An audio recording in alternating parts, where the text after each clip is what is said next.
Hey, how you doing? I'm Nick Millett, and this is the AP Physics Final Exam. And today I'm going to be talking to you about free fall and projectile motion. These are actually two very simple concepts. I'm going to kind of go a little into depth with them. Once you understand the physics behind it and how it works, it becomes very simple, and you realize that you see stuff like this every single day.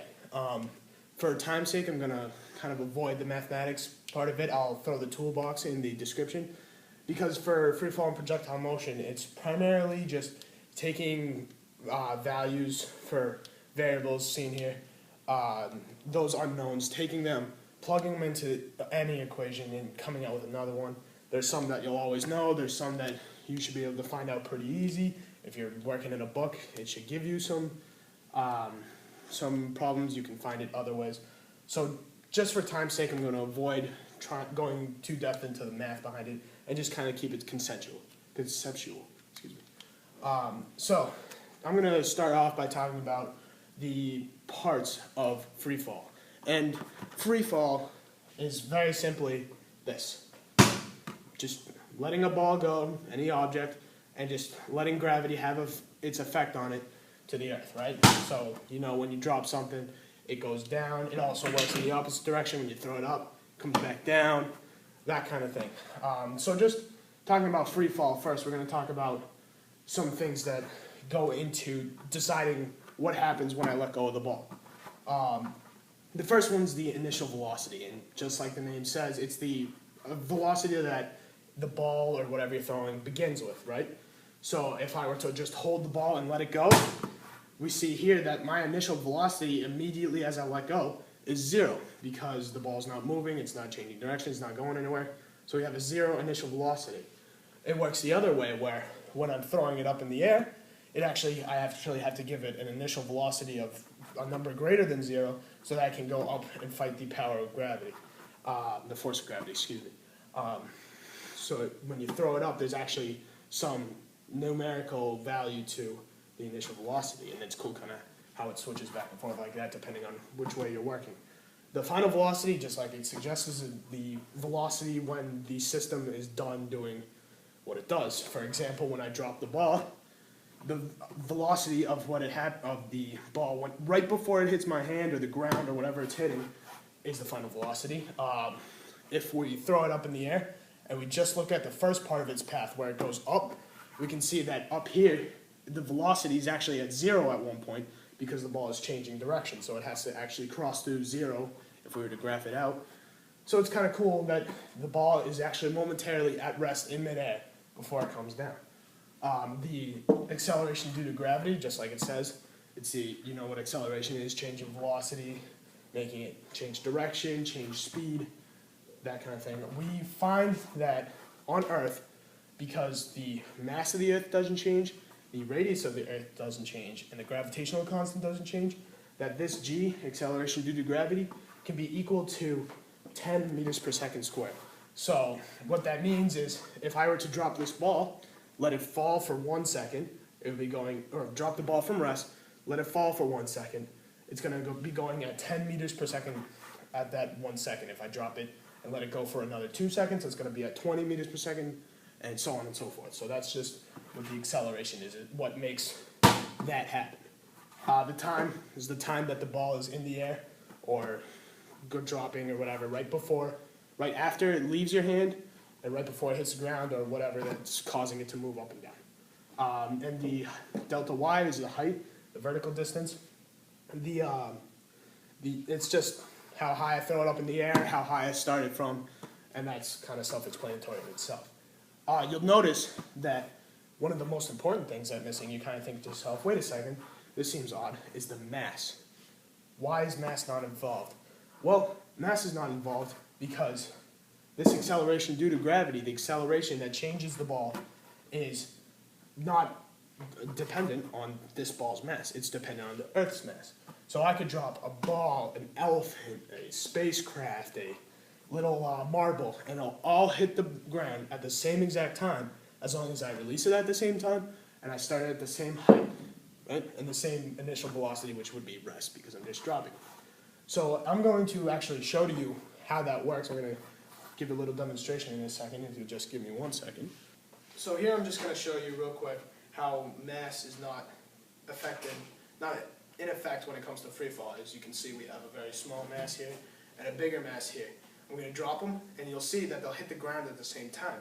Now that's because they have the same acceleration, the acceleration due to gravity. They're starting from the same height, same initial velocity, and they're going to hit the ground at hopefully the same final velocity. So 3, 2, 1. Right now you saw that they hit the ground at the same time. You can see kind of how free fall works and how it is a factor, and how mass is not a factor, and kind of what plays into free fall. We're going to do it one more time just so you guys can see again. Right? So now after that demonstration, we kind of have a sense of what's happening with the ball when I drop it, why mass is not a factor. You saw that the smaller ball, the bigger ball hit the ground at the same time. So you kind of have an understanding of what's happening when I release this ball. You saw that the ball accelerated when it was going downward because of the acceleration due to gravity. You saw that the balls hit the same time because mass is not a factor in that. They had the same velocity as they hit the ground. And so now let's kind of take a look at what's happening. We'll break it down a little bit and see what's going on here. You saw that when we released the balls from rest up here, we're going to start up here, and after we dropped them, they accelerated downwards, right? We started with a velocity, initial velocity of 0, so we know that, and as the ball dropped, it slowly increased and increased its velocity until it hit the ground, right? But that's just part of free fall. Free fall works in 2 different directions, the downward direction and the upward direction, as we see here. So, as you know, if you throw the ball up, you have to give it some initial velocity greater than 0. So we're going to start with an initial velocity there, right? As we throw the ball up, we kind of have an intuitive sense that it's going to decelerate because of gravity until it decreases and decreases, until it gets to this point here where the velocity equals 0. So we start with a really big initial velocity, right? We kind of decrease a little bit as we're going up until we get to a point where we're at this tiny little velocity of 0. And you know the saying, what comes up must come down, so we know that the ball has to come back down. Now here's the really cool part about that though, is that when the ball comes back down, it follows the same acceleration pattern that we saw coming up, but in the downward direction. So you see here, after the ball hits rest and starts to come back down, we're going to have a small velocity here, a bigger velocity. It's going to increase its speed, going to have a big velocity until we get back to the point where we catch it. Here's the cool thing. This velocity right here, since they're at the same points, equivalent. These velocities right here are equivalent, and so on and so down, until you get to the point where you catch it, and it's at the same velocity that you threw it up with, right? Because you're catching it at the same position, we can say. So you can kind of see this mirror effect it has, where when it comes up, it must come down in the same way, with the same velocities at the same points. Now we know that if we were to let this ball drop a little farther, or if we caught it up here, it would have a different velocity, up here being smaller than the initial velocity that we threw it with, and down here being greater than the initial velocity we threw it with. So in free fall and projectile motion, this mirror idea kind of reoccurs over and over and over again. And that's how you're going to find is the easiest way to look at it, so that when you're trying to figure out how fast the ball is at this point because we dropped it, that's going to be helpful because you know you threw it up with that initial velocity and it's going to come back down with that initial velocity and so on and so forth.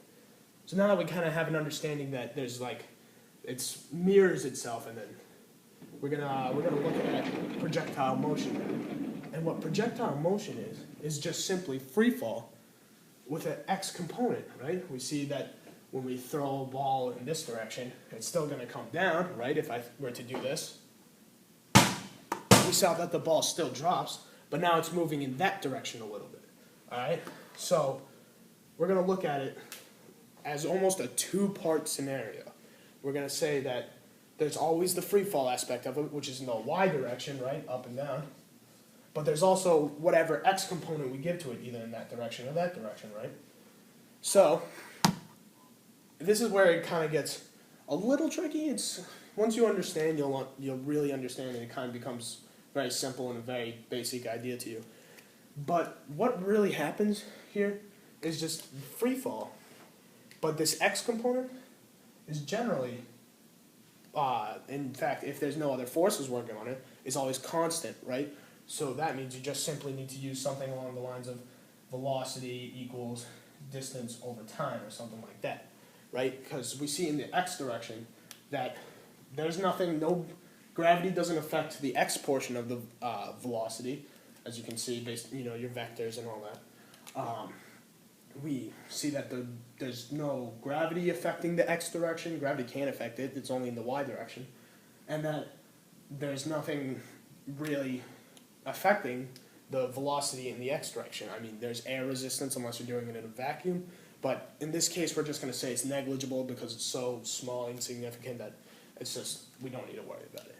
So, if we take a look at it, we're going to start with this one right here, where if we were just to throw the ball to the side, it's gonna, you can see it happening every day. You see this, where if we push it in that direction, right, it takes this half parabolic arc all the way down to the ground. We're gonna say this dotted line is the ground, right? So if we start it at a height of delta y, right, that's where the delta y comes in.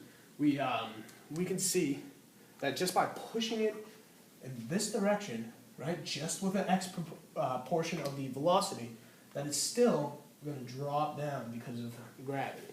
And now let's look at what's happening here. What we know that